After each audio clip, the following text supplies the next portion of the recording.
Pues ahí está el tema, la migración, la crisis migratoria, sobre todo la que está viendo Texas, la que está viendo parte del gobierno de los Estados Unidos. Allá habrá elecciones en unos meses y el asunto se ha ido calentando. Hemos escuchado declaraciones muy duras contra México, muy duras contra el gobierno mexicano, muy duras contra los migrantes. Y todo esto se entrelaza, se cruza con la gira que el presidente López Obrador tendrá a partir de esta semana por los países centroamericanos y la llamada del viernes entre Joe Biden y López Obrador. Sergio Sarmiento. Sergio, Manuel, siempre es un gusto. Qué gusto, muy buenas noches. Stephanie Enaro. Stephanie, ¿cómo te va? Manuel, bien y de buenas. Qué bueno, gusto en verte. Alicia Salgado. Alicia, ¿cómo estás? ¿Cómo estás? Mucho gusto. Bien, muy bien. Gracias. Gracias a los tres por estar acá. A ver, no hay duda de que para Estados Unidos, Sergio, el tema migratorio es prioritario.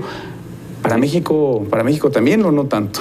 Para México no tanto, pero para Estados Unidos es absolutamente crucial. Por eso Greg Abbott, el gobernador de Texas, lo está tomando. Por eso lo está retomando también Donald Trump, quienes aspiran o a la reelección en sus estados o a la presidencia de los Estados Unidos en el 2024, saben que el pie donde cojea Joe Biden, también hay otros quizás, pero el que realmente cojea es en materia migratoria y por eso tantos ataques en contra de Joe Biden por el tema migratorio. El número de migrantes está subiendo, se acerca un momento en que se va a revocar la famosa decisión de título 42 que permite a los Estados Unidos rechazar a los inmigrantes en la frontera, aún aquellos que puedan solicitar asilo político, y lo que se está previendo en Estados Unidos es un incremento en el número de migrantes. Te puedo decir que en este momento es uno de los temas cruciales políticamente en Estados Unidos y sin duda el tema en que los republicanos piensan que pueden finalmente hacer a un lado a los demócratas. Porque le suma puntos a los republicanos. Les suma muchos puntos. Los electores en Estados Unidos ven a los republicanos como duros en materia migratoria y ven a Joe Biden y a los demócratas como débiles. Y los intentos que ha hecho Joe Biden para tener un acuerdo que le permita mostrar por lo menos que está haciendo algo para detener la migración ilegal no han servido para nada. Hace 8 días escuchábamos a Alicia a Donald Trump decir que le había dado instrucciones al gobierno de México y el gobierno de México había acatado esas instrucciones para colocar soldados en la frontera. Es decir, ese es el tono, parece que esa va a ser la dinámica también de la campaña electoral. Pues es endurecer la política migratoria. La verdad es que ha ido, lo que han hecho los republicanos, ten en cuenta que está pues en juego dos terceras partes del Congreso, ¿no? Una tercera parte del Congreso que es la de republicanos y la de senadores, y de ello depende también que el partido el republicano pueda recuperar sus posiciones locales para ir hacia la presidencial. Y por el otro lado, sí, una tercera parte y toda la Cámara de Representantes. Entonces, como dos terceras partes en Congreso.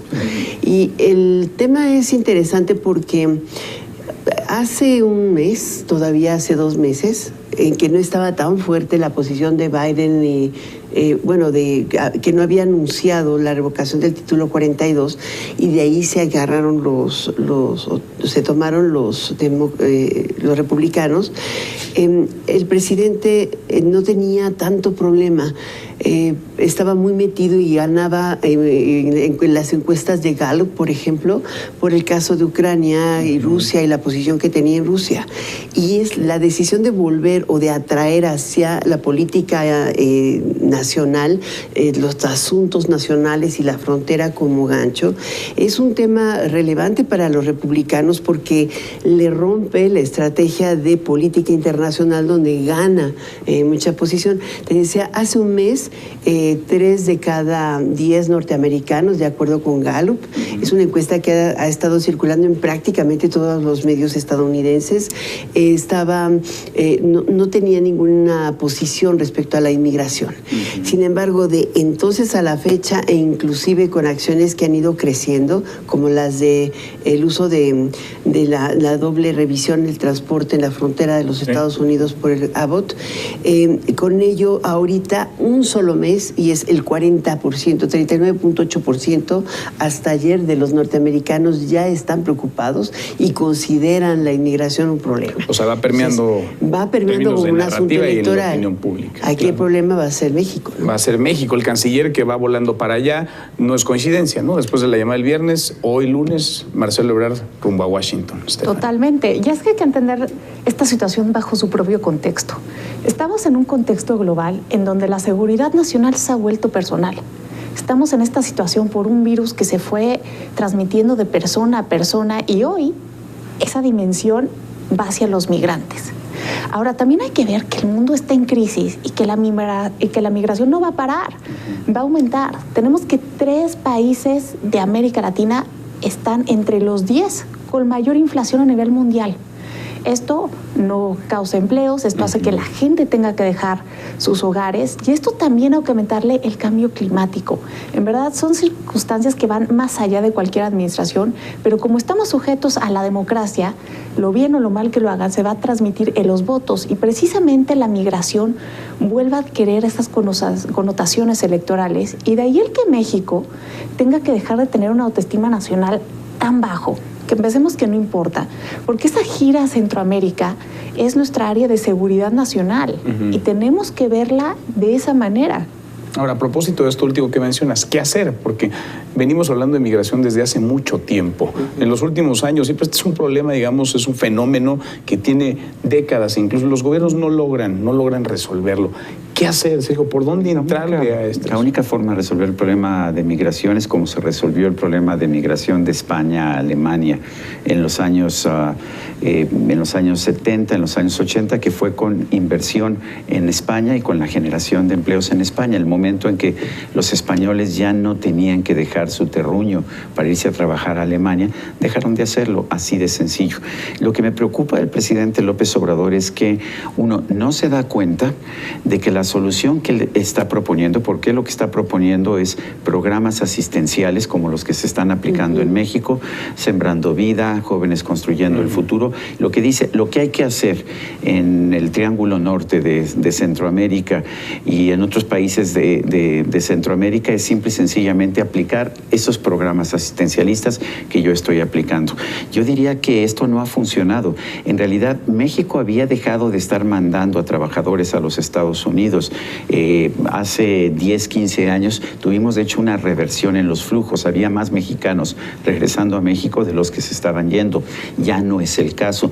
De hecho, en las cifras del Home Security de los Estados Unidos, lo que vemos es que el mes pasado hubo 210,000 encuentros. Encuentros pueden ser arrestos, pueden ser que se te vayan, pero en fin, hubo 210,000 encuentros con migrantes ilegales en la zona fronteriza, de los cuales 87,000 eran mexicanos. Muchísimo. O sea, ya mexicanos. ¿Y sabes cuál es el segundo lugar? Cuba. O sea, los cubanos no se quieren quedar a vivir en el paraíso de Cuba, están desesperados, vienen a México, van a Nicaragua. Nicaragua ya quitó el requisito de visa para los cubanos, están yendo a Nicaragua, de Nicaragua se vienen a México y tratan de llegar a los Estados Unidos. Y de los 210,000, 87,000 mexicanos, 60,000 cubanos. Realmente los que están tratando de entrar a Estados Unidos en este momento son los beneficiarios de los programas asistencialistas de México y los beneficiarios del paraíso cubano.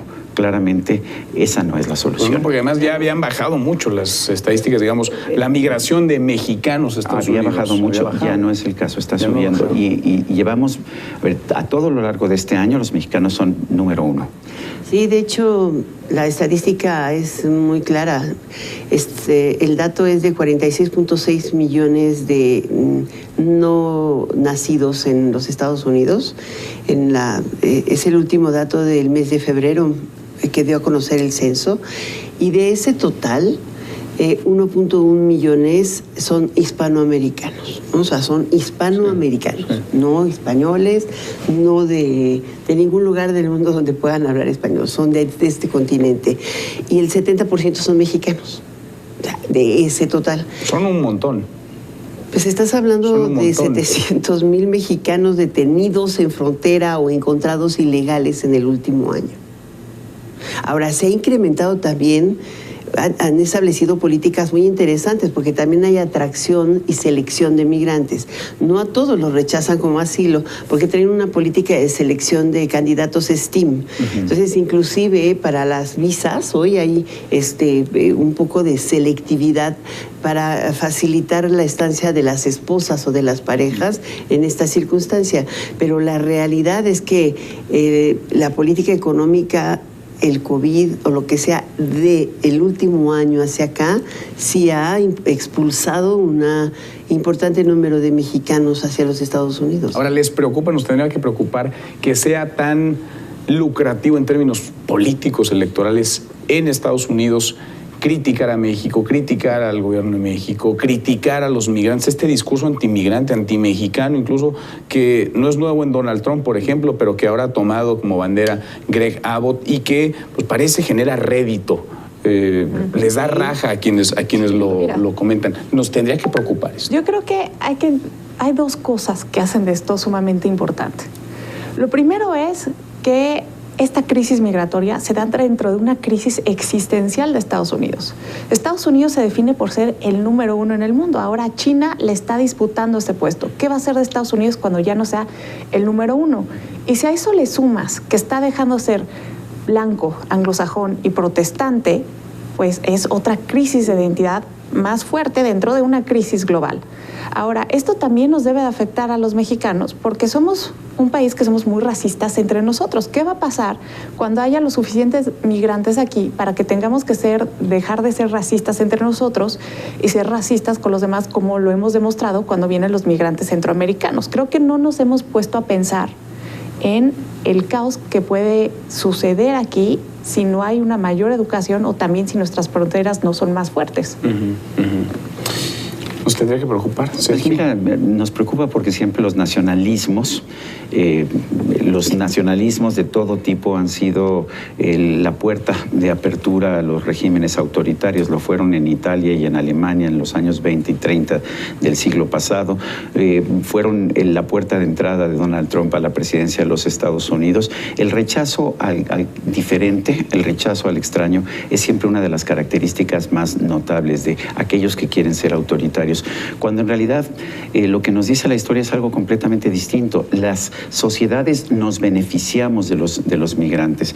Las sociedades prósperas tienen una gran cantidad de migrantes. En Canadá, el 23% de los ciudadanos canadienses o de los residentes canadienses nacieron en el extranjero. En Estados Unidos es 12-13%. Por ahí anda, 12-13%. En México es aproximadamente el 0.5%. Una de las razones de la pobreza en México es que no hemos tenido políticas migratorias más abiertas. Pero es curioso, le exigimos a Estados Unidos que abra sus puertas y que acepte más a los migrantes mexicanos y de otros países, y nosotros mantenemos unas políticas migratorias muy cerradas y lo vemos precisamente en el bajísimo número de inmigrantes que tenemos en nuestro país. ¿Y el trato que le damos a los migrantes? Pues le damos siempre hemos dado mal trato a todos los migrantes de todo tipo, siempre los hemos discriminado, pero ahora que son centroamericanos es peor todavía. Sin embargo, sabes que tenemos la capacidad de absorber migrantes incluso muy complicados. Los haitianos de Tijuana, tú sabes que yo voy mucho a Tijuana, es una zona que me gusta mucho del país, se han incorporado perfectamente a la fuerza laboral en Tijuana. De hecho, han ayudado a aliviar una escasez de mano de obra muy importante allá en Tijuana y en toda Baja California. Por supuesto que los podemos absorber. Lo que no debemos hacer es lo que estamos haciendo nosotros, que es los dejamos entrar porque no podemos impedir que entren, pero no los dejamos trabajar. Y si la gente está en este país y no puede trabajar, no se puede ganar la vida, pues ¿qué hace? O vive de la asistencia de alguien más o roba. Y no queremos eso. Y legalizas, exacto, creo que eso es un problema de fondo. Hoy, una de las cosas que me llamaba mucho la atención, el 85% de los trámites del Instituto Mexicano de Migración, del IMSS, es para renovar visas, ¿no? Y tú tienes migrantes que vienen sobre todo a trabajar en corporaciones como inversionistas, se pueden llegar a tardar, a propósito de estas políticas, se pueden llegar a tardar hasta un año en el sistema de renovación de sus visas laborales. y no te digas para estudiar o para abrir una cuenta bancaria. No tenemos un mecanismo para facilitarles la inclusión financiera. Los estadounidenses y nosotros hacemos lo Pero mismo. además, de verdad, el proceso es lento, tortuoso, hay que estarlo renovando y en la pandemia se complicó todavía más. Ahora, viéndolo desde el punto de vista político, yo sí creo que debería haber una propuesta de coordinación internacional. Es de muy largo plazo. Pero el fenómeno va más allá de solo México. México es un país de tránsito para migrantes que buscan asilo de todas las nacionalidades, particularmente centroamericanos y cubanos. Pero hoy vemos el drama de la frontera con los ucranianos en Tijuana y lo mismo lo hemos visto con los haitianos o lo hemos visto que llegan a ir a Brasil para llegar desde Chile y transitar. Se ha aumentado en Estados Unidos la cantidad de migrantes procedentes de Perú y también de Chile. Es que básicamente la de todo el radicalización de continente. políticas genera temor. No, y la situación económica, la crisis económica, la inflación que está desatada en todo el mundo. La desaceleración económica. Es más, hemos tenido migración de brasileños. Pero aquí hay que tener presente que, a ver, las economías de América Latina no son complementarias, sino ya habría más comercio entre nosotros.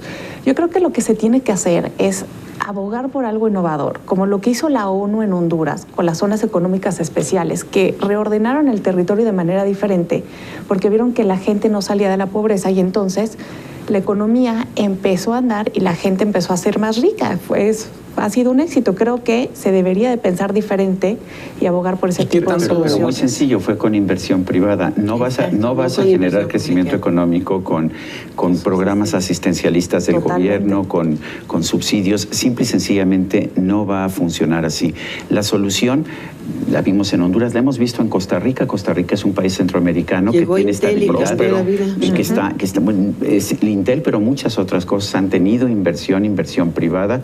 Y lo que yo decía de España tenía una migración fuertísima, sobre todo a Alemania, y dejó de tener esa migración en el momento en que empezó a prosperar España, particularmente a partir de los años 80. Ahora, ¿qué tanto y ligado, digamos, a la gira que tendrá el presidente López Obrador a finales de semana, Centroamérica, qué tanto liderazgo tiene México realmente en la región como para poder no resolver la crisis, pero sí, por lo menos trazar una ruta? México es importante. Reunir a los en países. Centroamérica, sin duda, es importante. Claro. Ahora, la visita más controvertida y más complicada es la visita a Cuba, por supuesto. Y a Guatemala, ¿no? No hemos Guatemala tenido muy buena relación.